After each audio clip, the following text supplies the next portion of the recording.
Баршаңызға сәлем. Құрметті көрермендер, сіздерге мен бүгін жаңғақтың қандай күтімі бар екенін және де оны қалай отырғызу керектігі жөнінде айта кетемін. Жаңғақты үйде отырғызу үшін 2 ай бұрын оның орнын белгілеп қойыңыз. Яғни дайындап алыңыз.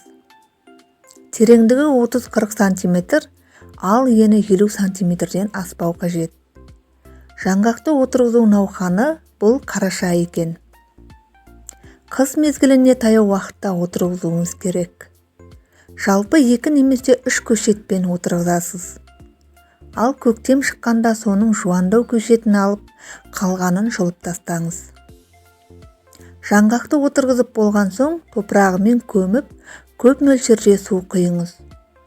Әбден түбі тамыр алғанша жиі-жиі суғарып тұрыңыз. Араға біраз жыл салып, жаңғақ өз жемісін беретін болады.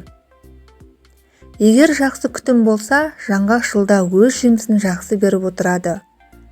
Және әрбір жақсы күтімі бар жаңғақ ағашы 40-50 жыл аралығында өз жемісін мүлтіксіз береді. Мысалы, кей жаңғақтар 1 жыл салса, 2-ші жылы демалады. Ол өзінің яғни сұрыбына байланысты. Енді сіздер өз бақшаларыңызда жаңғақты егіп, пайдасын көрулеріңізге болады.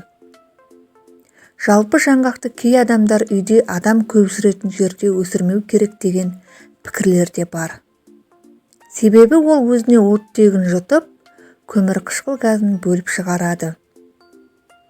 Ғалымдардың пайымдауынша, егер жаңғақ ағашының жанында басқа да ағаштар, атап айтқанда алма, алмұрт секілді ағаштар өсіп тұрса, содан бөлінген оттегінің өзі айтарлықтай жеткілікті екен.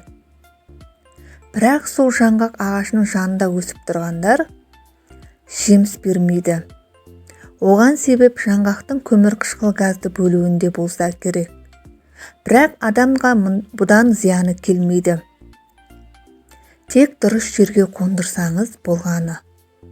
Жалпы жаңғаққа қатысты қазақта ырымдар да бар. Жаңғақтың астына ұйықтамау керек немесе жаңғақ ағашының алдына тілі шықпаған баланың жүруіне болмайды дейді.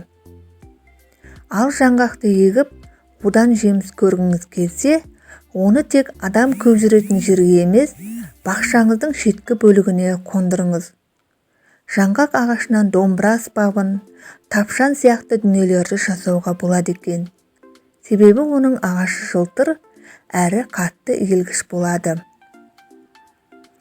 Медицинада жаңғақты қаназдық науқастарға тағайындайды. Ал өзіңіз үйде жаңғақты балмен араластырып тұтынсаңыз болады. Бұл да қанды қалыпты жағдайда ұстап тұруына септігі тиеді. Асханада жаңғақты тәтті тағамдарға қосуыңызға болады.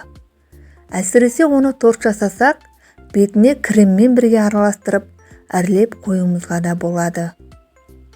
Сонда сіздің дайындаған тәттілеріңіз өте дәмді болады. Жаңғақтың жалпы адам денсаулығына шипасы өте зор.